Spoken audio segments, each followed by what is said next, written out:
Hey everybody, thank you so much for engaging with this video. My name is Eric Thompson. I am president of Windermere Real Estate here in Colorado.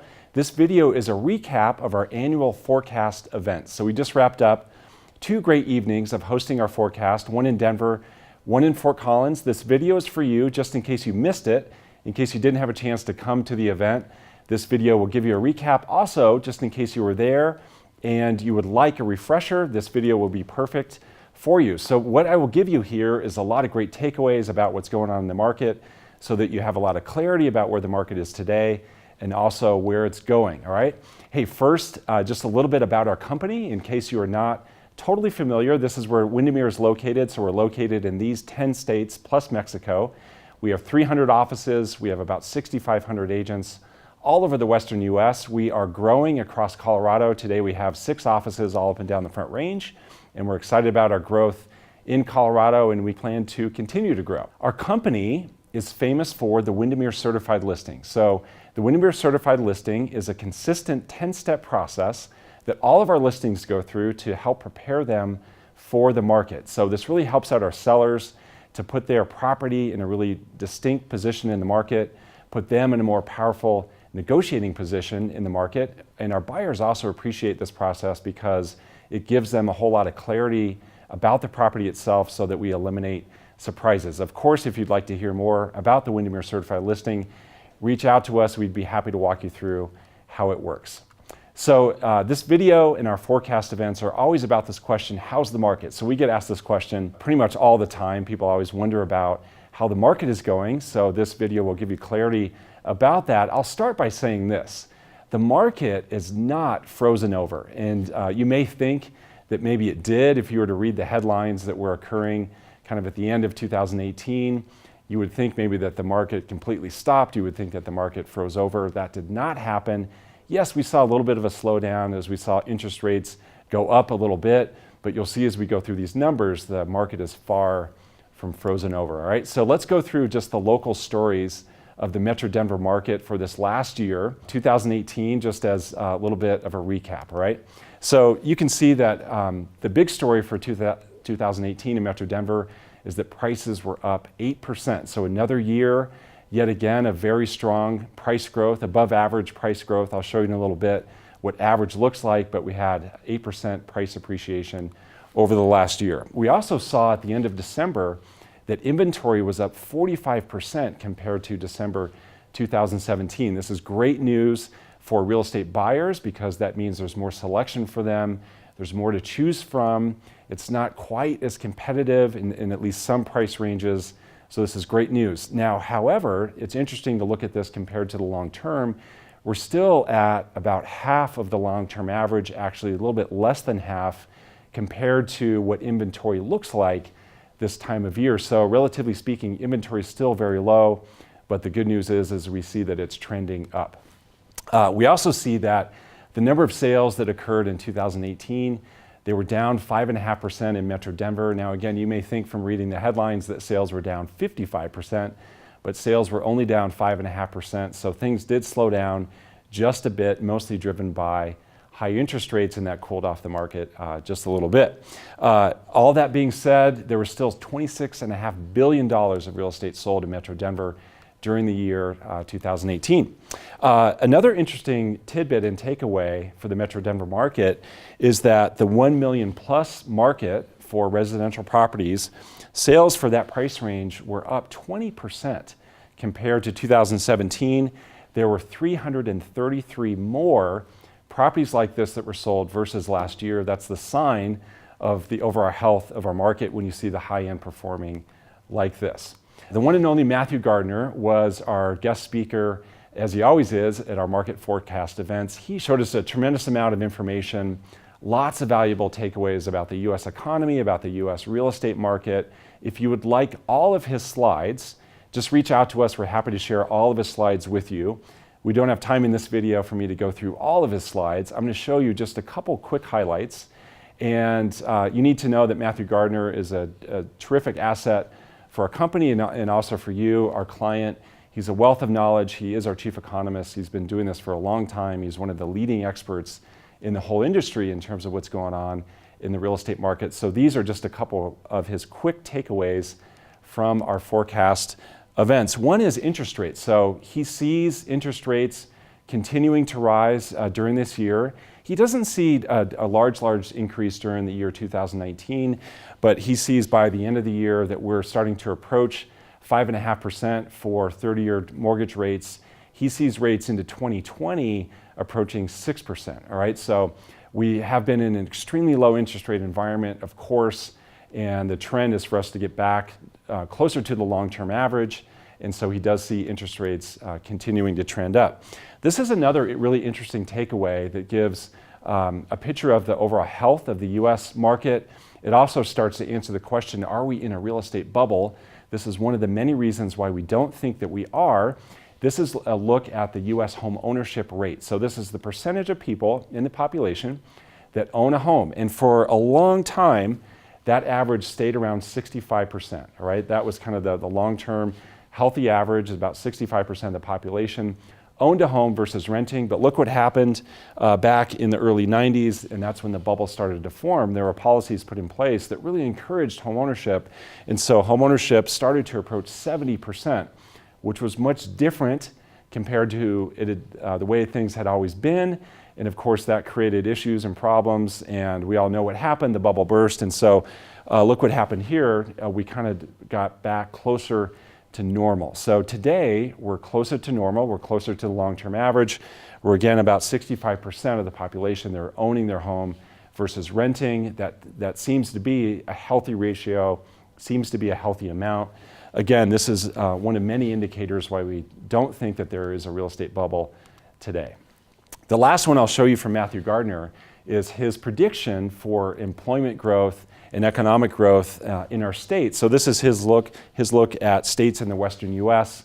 We're a Western US company, so he tends to focus on the Western US. What we notice about Colorado is that we're second only to Utah in terms of economic growth and employment growth in the year 2019 for Matthew's forecast. So this is great news for us as all these people are moving here.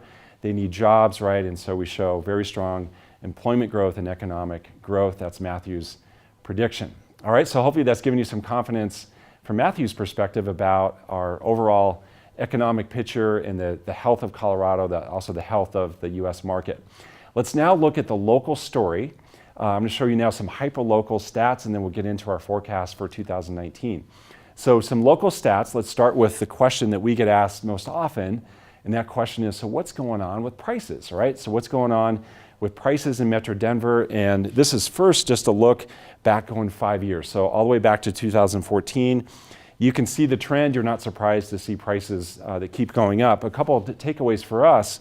One is just this last year, we broke through the $500,000 barrier in terms of the average price for a single family home. So we are now past $500,000 for the average price of a single family home. We're sitting at $522,000. We broke through the $400,000 barrier back in 2015 in Metro Denver. Overall, if you look over the course of these many years, this is on the order of 40% growth in prices since 2014 in Metro Denver. That's quite remarkable.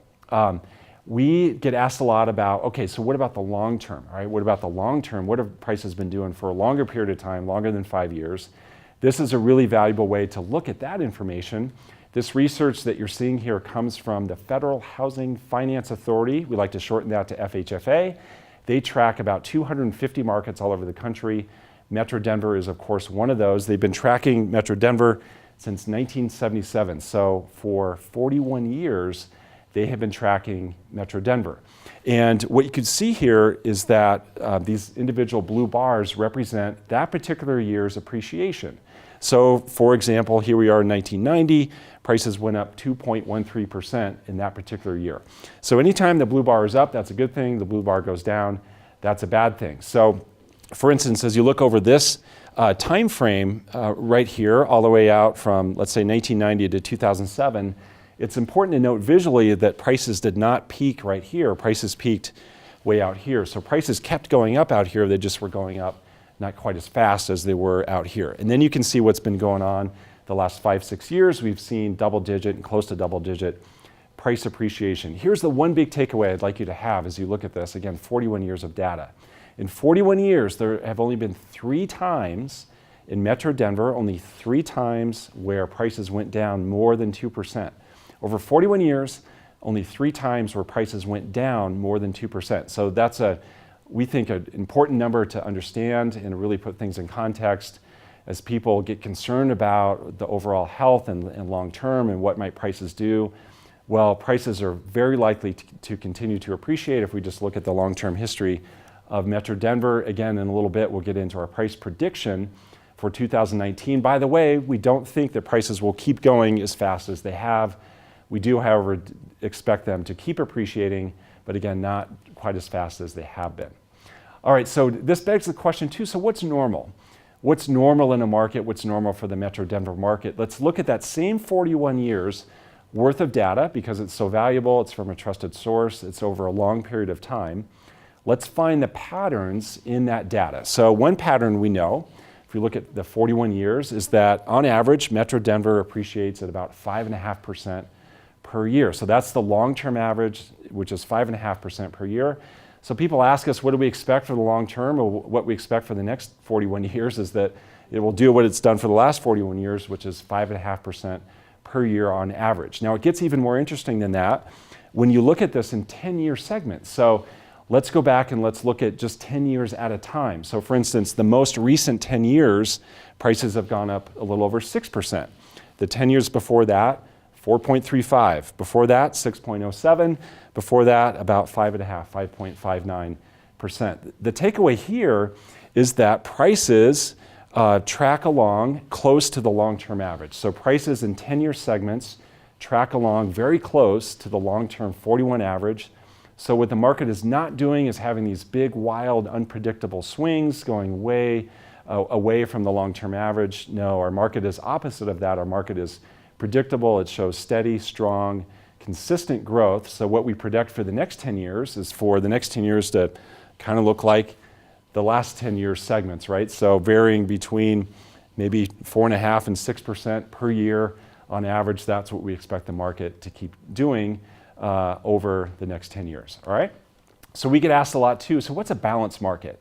What does it mean to have a balanced market? Well, we haven't had a balanced market in a long time. If you look at the last 10 years, the last 15 years, we saw a boom cycle, we saw a bust cycle, then we went through another boom, and right now I'm talking nationally, of course, because again, Metro Denver doesn't show those big wild swings.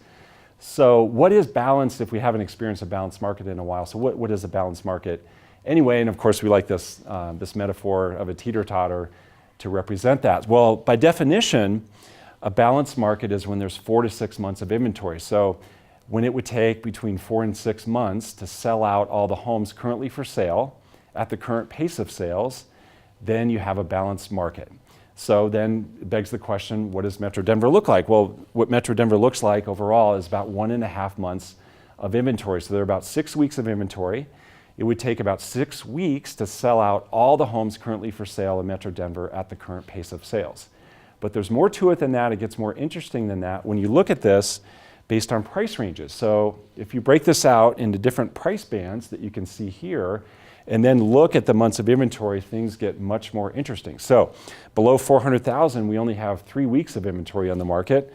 All the way up to over $1 million, we have about 5.5 months of inventory. So it's at the $1 million range is when we start to see a balanced market. Everything else by definition is a seller's market. This graph or this chart also demonstrates opportunity that's in the market for the move-up buyer, because what can happen here is that you can sell in a market that's very strong and then buy in a market that's not as strong. So imagine that you were selling a home under 400,000 and you were able to buy a home at 500,000. You would move from this kind of scenario to this kind of scenario. So you can see that you go into a more advantageous position, you go into a market that's not as strong as the one that you're coming from. So you sell in a very strong market, you can buy in a market that's not quite as strong. That creates an advantage for anyone that's able to move up here in price range.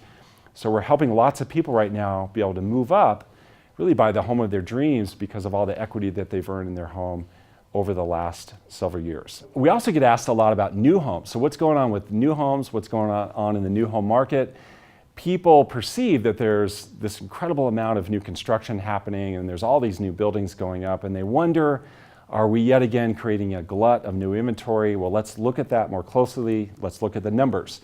We are lucky every year to get this slide from Metro Study. They are really the experts when it comes to studying the new home market. We thank them for providing us with this information.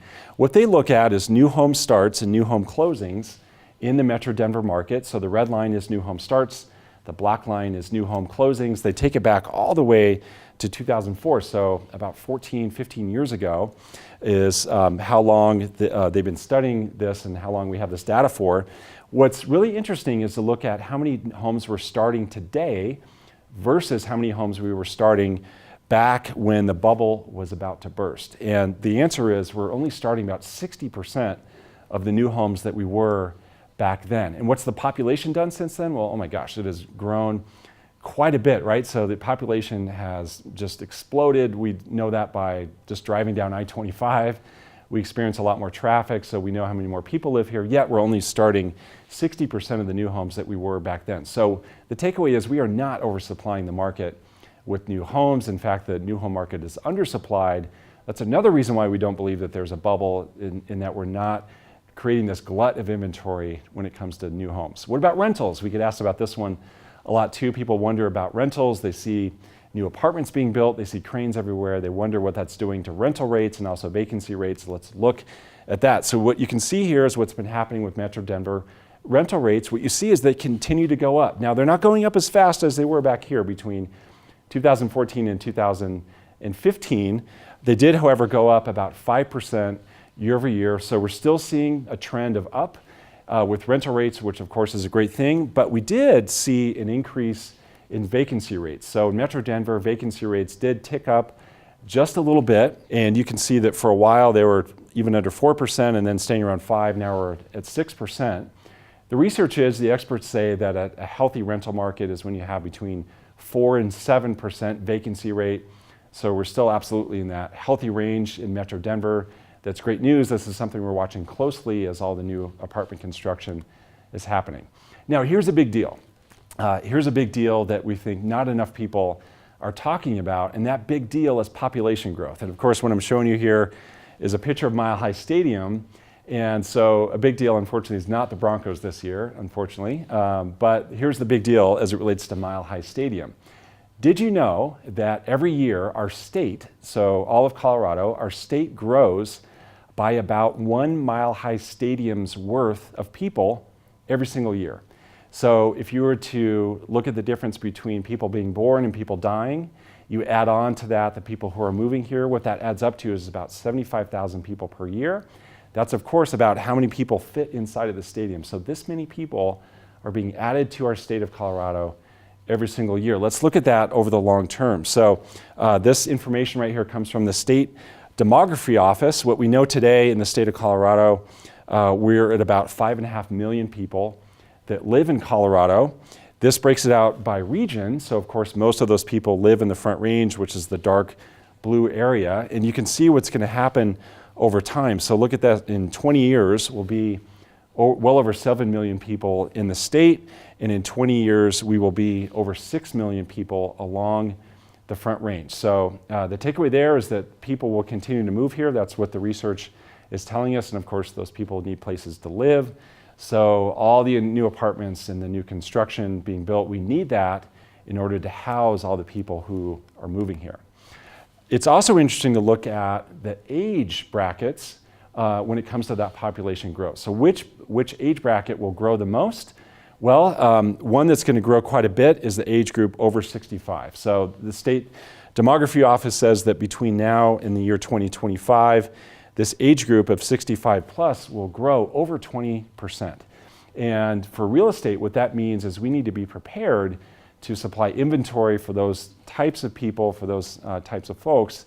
They need certain kinds of housing, and we believe that that kind of market is undersupplied right now in terms of ranch-style patio home living, assisted care living, places like that, developments like that, properties like that. We don't have enough of that in the market, which creates an opportunity for builders and developers. People wonder, with all these people moving here, are there enough jobs? Well, let's look at how we've performed over time. So you look back to 2010, Colorado has shown that we outperform the US when it comes to employment growth. We grew at 24%, where the country grew at 15% since 2010. The State Demography Office predicts that between now and the year 2040, we're going to add 1.1 million jobs in our state. That's great news, of course, because all those folks moving here need a place to work. All right, so how about the opportunity? Where's the opportunity in the market? Well, we believe there are a few opportunities. Number one, there's a distinct opportunity for the move-up buyer, again, to leverage that dual market, to leverage the fact that they can sell in a very strong market, buy in a market that's not as strong. There's an opportunity today for the investor who wants to diversify from the sometimes chaotic and confusing stock market. We're helping a lot of people with that right now. We have an investor checklist. If you'd like to know more about investing in real estate, reach out to us. We can get you that checklist in your hands. You can see the first things for you to start thinking about. We're happy to help you with that. The last opportunity we see, big picture, is for builders who can deliver product for that 65 plus demographic. So here are the big stories we imagine happening in 2019, including our prediction for price. So what we see in Metro Denver, our prediction is that prices will go up 6%. By the way, last year we predicted 8%.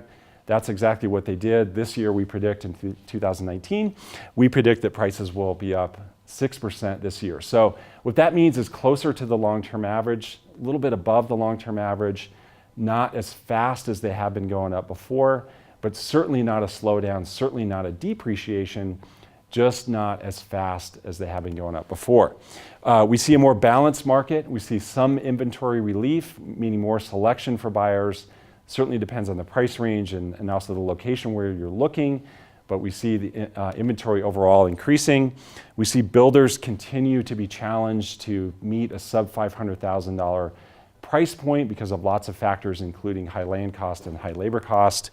We also see overall that Colorado will continue to outperform just like it's always done. If you want to see more information like this, if you'd like even more resources, if you want to get some great stats and information, things like buyer's guides and seller guides, what I encourage you to do is visit this website, coloradolivingblog.com.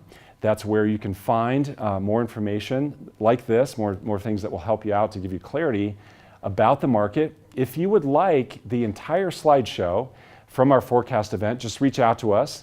Reach out to your Windermere Realtor. We'd be happy to get that into your hands. If you want things like the buyer's guides, seller's guides, we're happy to help you with that. If you want to know more about our certified listing, we'd be happy to walk you through how that works. I'd like to thank you so much for engaging with this video. Again, my name is Eric Thompson with Windermere Real Estate. I appreciate your time and I look forward to connecting with you soon. Thanks.